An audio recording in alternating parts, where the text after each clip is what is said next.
Ladies and gentlemen, I am Jamie Benizri, and we are back with an episode of Logik TV, and I am in the Rabbi study. Rabbi Mark Fishman from Congregation Beth Tikva here in Montreal. And Rabbi, I want to talk to you something about something that's really that I deal with on a daily basis as an attorney, and that is alternative ways of resolving conflict, what we call ADR, alternative dispute resolution. Some provinces are kind of forcing lawyers to roll up their sleeves and work it out to not abuse the court system. Okay. That being said, tell me what the Beth Din is. The Beth Din is the Jewish community's house of law.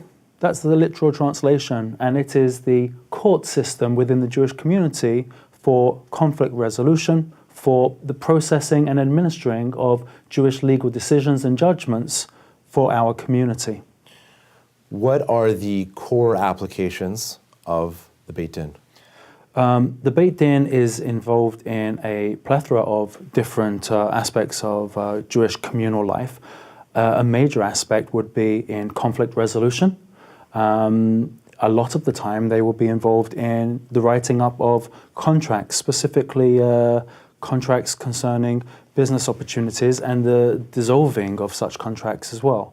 Let me give you an example. For an instance, we know that on the Jewish Sabbath, it's a day of rest. Sure. And we're not allowed to work on the Jewish Sabbath. What happens if I am going to purchase a online internet casino?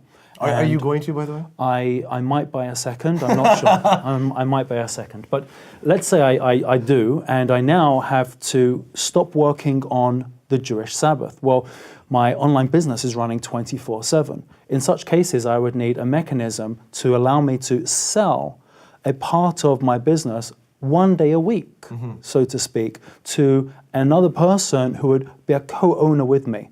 Those are very complicated and intricate types of contractual negotiations. And that person would have to be non-Jewish? Yes, that's correct. Okay.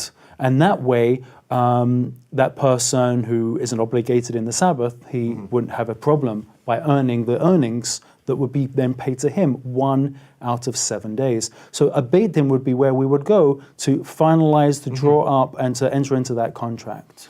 What other applications? Let's talk about family law a little bit. We often see applications of Jewish family law, and one party withholding consent in a Jewish court while there's a parallel civil action. Tell us about the family component of that. You're referring to the dissolving of a Jewish marriage. And when a marriage has unfortunately failed, a Jewish divorce has to also be given and granted and received by the two couples. Okay. In addition to Canadian civil law, it's not enough to only have a secular divorce. Judaism requires that you would have a religious divorce, and the bill of divorce, called a get in Hebrew, the get has to be handed over to one of the parties. So when a husband, let's say he doesn't want to religiously divorce his wife, that is where the Beth Din would step in. This would be a perfect example of ADR in that it wouldn't have to go through the civil secular courts, and rather the Jewish Beth Din would be able to help and facilitate the dissolution of the marriage in a way that wouldn't be further burdening Canadian civil society. That is a perfect example of the hidden ADR within the Jewish set of laws, and it's functioning within the Beth Din. This has been Jamie Benizri with Rabbi Mark Fishman at Beth Tikva and lessons in Jewish law.